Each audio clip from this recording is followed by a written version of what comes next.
नमस्कार, प्रादेशिक समाचार के साथ मैं उदय शंकर झा। पहले मुख्य समाचार। लोकसभा चुनाव को लेकर भारत निर्वाचन आयोग ने की तारीखों की घोषणा। देश भर में 7 चरणों में होंगे चुनाव। 19 अप्रैल को पहले चरण का मतदान, 4 जून को होगी मतगणना। झारखंड की सभी 14 लोकसभा सीटों पर 4 चरणों में होगा मतदान। 13 मई, 20 मई, 25 मई और 1 जून को डाले जाएंगे वोट। गांडे विधानसभा सीट पर 20 मई को उपचुनाव। राजधानी रांची सहित राज्य के कई हिस्सों में ओलावृष्टि के साथ हुई बारिश। अगले 3 दिनों तक वज्रपात और बारिश को लेकर येलो अलर्ट जारी। और रांची के खेलगांव में 18 मार्च से शुरू होगी 2 दिवसीय राज्य स्तरीय वन खेल कूद प्रतियोगिता। राज्य भर के खिलाड़ी होंगे शामिल। और अब समाचार विस्तार से। देश में आगामी लोकसभा चुनावों के कार्यक्रमों की घोषणा कर दी गई है। ये चुनाव 7 चरणों में कराए जाएंगे। वहीं मतगणना 4 जून को होगी। पहले चरण में 19 अप्रैल को लोकसभा की 102 सीटों पर मतदान होगा। दूसरे चरण में 26 अप्रैल को 89 सीटों पर वोट डाले जाएंगे। तीसरा चरण 7 मई को होगा, जिसमें 94 सीटों पर मतदान होगा। चौथे चरण में 13 मई को 96 सीटों पर वोट डाले जाएंगे। 5वें चरण में 20 मई को 49 संसदीय सीटों पर मतदान होगा, जबकि छठे चरण में 25 मई को 57 सीटों पर वोट डाले जाएंगे। लोकसभा चुनाव के 7वें और अंतिम चरण में 1 जून को 57 संसदीय सीटों पर मतदान होगा। निर्वाचन आयोग ने आज नई दिल्ली में आम चुनाव 2024 के साथ साथ कुछ राज्यों में विधानसभा चुनावों के कार्यक्रम की भी घोषणा की। मुख्य निर्वाचन आयुक्त राजीव कुमार ने बताया कि कार्यक्रम की घोषणा के साथ ही चुनाव की आदर्श आचार संहिता लागू हो गई है। मुख्य निर्वाचन आयुक्त ने बताया कि देश में 97 करोड़ पंजीकृत मतदाता हैं। मतदान के लिए 10.5 लाख मतदान केंद्र बनाए गए हैं, जहां 1.5 करोड़ चुनाव कर्मियों को तैनात किया जाएगा। उन्होंने बताया कि इन चुनावों में पहली बार वोट देने वाले 1 करोड़ 82 लाख मतदाता होंगे। श्री कुमार ने बताया कि आयोग 85 वर्ष से अधिक आयु के लोगों और दिव्यांगजनों को घर से ही मतदान करने की सुविधा प्रदान करेगा। मौजूदा लोकसभा का कार्यकाल इस वर्ष 16 जून को समाप्त हो रहा है। मुख्य निर्वाचन आयुक्त ने सिक्किम, ओडिशा, आंध्र प्रदेश और अरुणाचल प्रदेश विधानसभा चुनावों के कार्यक्रम की भी घोषणा की। इस दौरान श्री कुमार ने मतदान केंद्रों पर सुविधाओं की जानकारी दी। हर बूथ पे पीने का पानी होगा, टॉयलेट होगा, मेल एंड फीमेल अलग, साइनेज होगा, पर्सन्स विद डिसेबिलिटी के लिए रैंप होगा, एक व्हील चेयर होगी, हेल्प डेस्क होगी, वोटर फैसिलिटेशन सेंटर होगा और शेड भी होगा, सफिशिएंट लाइट भी होगी। यानी minimum basic facilities would be available at all the polling stations. Jharkhand के पहले चरण में सिंहभूम, खूंटी, लोहरदगा और पलामू में 13 मई को, दूसरे चरण में चतरा, कोडरमा और हजारीबाग में 20 मई को, तीसरे चरण में गिरिडीह, धनबाद, रांची और जमशेदपुर में 25 मई को और चौथे चरण में राजमहल, दुमका और गोड्डा लोकसभा सीटों पर 1 जून को मतदान होगा, जबकि 4 जून को मतों की गिनती की जाएगी। राज्य निर्वाचन पदाधिकारी के रवि कुमार ने आज राजधानी रांची में प्रेस कॉन्फ्रेंस कर विस्तृत जानकारी दी। इस दौरान उन्होंने राज्य के मतदाताओं का आंकड़ा जारी किया। लगभग 31.4 लाख वोटर्स है। लास्ट इलेक्शन से ज्यादा वोटर होंगे झारखंड में। नेट वोटर्स का एडिशन है 31.4 है। फिर फीमेल वोटर्स का संख्या इस बार ज्यादा हुई थी। 18-19 का एज ग्रुप का वोटर्स है। फर्स्ट टाइम वोटर्स का अभी सभी जिला पर मोबिलाइज हुई थी। पुरुष फर्स्ट टाइम वोटर्स है वो 10.93 लाख है। उस महिला है 11.39 है। वो थर्ड जेंडर 60 है। टोटल 22.33 लाख वोटर्स होंगे वो फर्स्ट टाइम वोटर देंगे।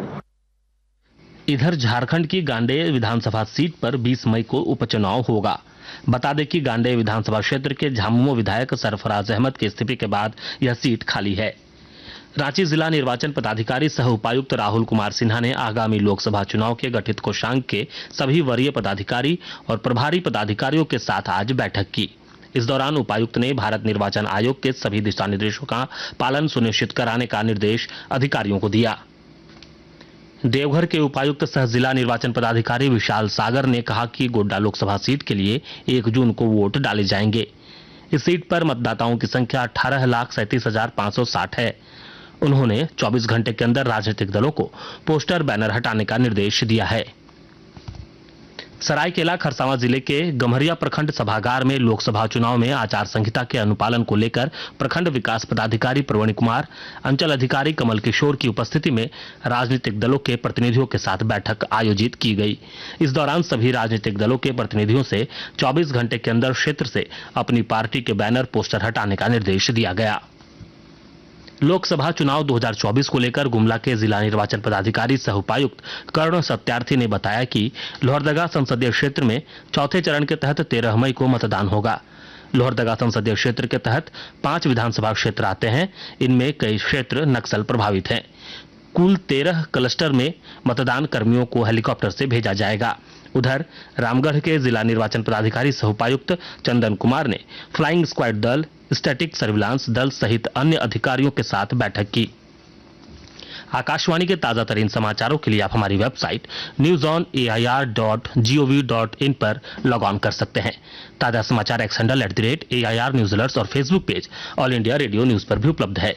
आप प्रादेशिक समाचार एकांश के एक्स हैंडल @AIR न्यूज _ और फेसबुक, इंस्टाग्राम पेज तथा YouTube channel AIR news Ranchi पर भी हमारे बुलेटिन सुन सकते हैं। प्रादेशिक समाचार आप आकाशवाणी रांची से सुन रहे हैं। झारखंड संयुक्त असैनिक सेवा प्रारंभिक प्रतियोगिता परीक्षा JPSC PT कल राज्य भर में 834 परीक्षा केंद्रों पर आयोजित की जाएगी। इस परीक्षा में 3.5 लाख से अधिक अभ्यर्थी शामिल होंगे। इसे लेकर धनबाद में 65, लोहरदगा में 20 सहित अन्य जिलों में परीक्षा केंद्र बनाए गए हैं।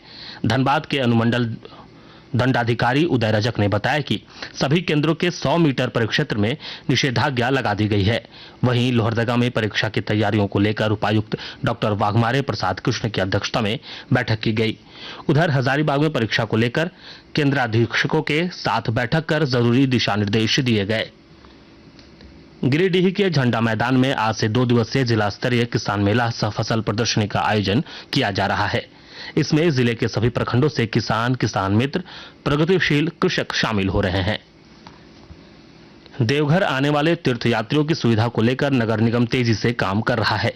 विस्तृत जानकारी दे रहे हैं हमारे संवाददाता। देवघर में आने वाले तीर्थयात्रियों की विशेष सुविधा को लेकर अब जिला प्रशासन विशेष तैयारी में लग गया है। जगह जगह साइन बोर्ड के साथ उन्हें किसी तरह की परेशानी न हो, इसको लेकर काम किए जा रहे हैं। सावन के पहले यह प्रक्रिया पूरी करने में विभाग जुट गई है ताकि देश सहित कई राज्यों से आने वाले तीर्थयात्रियों को देवघर में किसी तरह की कोई परेशानी न हो। यातायात से लेकर स्वास्थ्य सहित ठहरने एवं आने जाने के पैदल मार्ग एवं इसके आसपास विधि व्यवस्था को लेकर जिला प्रशासन पहले से ही रोड मैप तैयार कर ली है। साइन बोर्ड के तहत उन्हें किधर जाना है और किस दिशा आना है, इसकी पूरी सूचना उन्हें हर तरफ उपलब्ध रहेगी। आशीष कुमार अम्बस्ट, आकाशवाणी समाचार, देवघर। कोडरमा के मरकच्चो प्रखंड विकास पदाधिकारी की गाड़ी पर आज एक बरगद का पेड़ गिर जाने से वाहन चालक दिनेश कुमार को गंभीर चोट लगी है। बीडीओ की गाड़ी से सभी अधिकारी मरकच्चो प्रखंड के गांवों में बने मतदान केंद्रों का भौतिक सत्यापन करने जा रहे थे। राजधानी रांची सहित राज्य के कई हिस्सों में रुक रुक कर बारिश हो रही है। वहीं रांची में आज ओलावृष्टि भी हुई है। रांची के मौसम विज्ञान केंद्र के अनुसार दक्षिणी और निकटवर्ती मध्य भागों में अगले 3 दिनों तक गर्जन के साथ हल्के दर्जे की बारिश होगी। इसे लेकर मौसम विभाग ने येलो अलर्ट जारी किया है। 17 और 18 मार्च को तेज हवाओं के साथ वज्रपात की भी चेतावनी जारी की गई है। वहीं 19 मार्च को राज्य के कुछ हिस्सों में गर्जन के साथ हल्के से मध्यम दर्जे की बारिश हो सकती है। वन, पर्यावरण और जलवायु परिवर्तन विभाग द्वारा रांची स्थित मेगा स्पोर्ट्स कॉम्प्लेक्स में 18 से 19 मार्च तक राज्य स्तरीय वन खेल कूद प्रतियोगिता 2024 का आयोजन किया जा रहा है। इसमें राज्य भर के खिलाड़ी शामिल होंगे। प्रतियोगिता को लेकर तैयारी पूरी कर ली गई है। अंत में मुख्य समाचार एक बार फिर। लोकसभा चुनाव को लेकर भारत निर्वाचन आयोग ने की तारीखों की घोषणा। देश भर में 7 चरणों में होंगे चुनाव। 19 अप्रैल को पहले चरण का मतदान, 4 जून को होगी मतगणना। झारखंड की सभी 14 लोकसभा सीटों पर 4 चरणों में होगा मतदान। 13 मई, 20 मई, 25 मई और 1 जून को डाले जाएंगे वोट। गांडे विधानसभा सीट पर 20 मई को उपचुनाव। राजधानी रांची सहित राज्य के कई हिस्सों में ओलावृष्टि के साथ हुई बारिश। अगले 3 दिनों तक वज्रपात और बारिश को लेकर येलो अलर्ट जारी।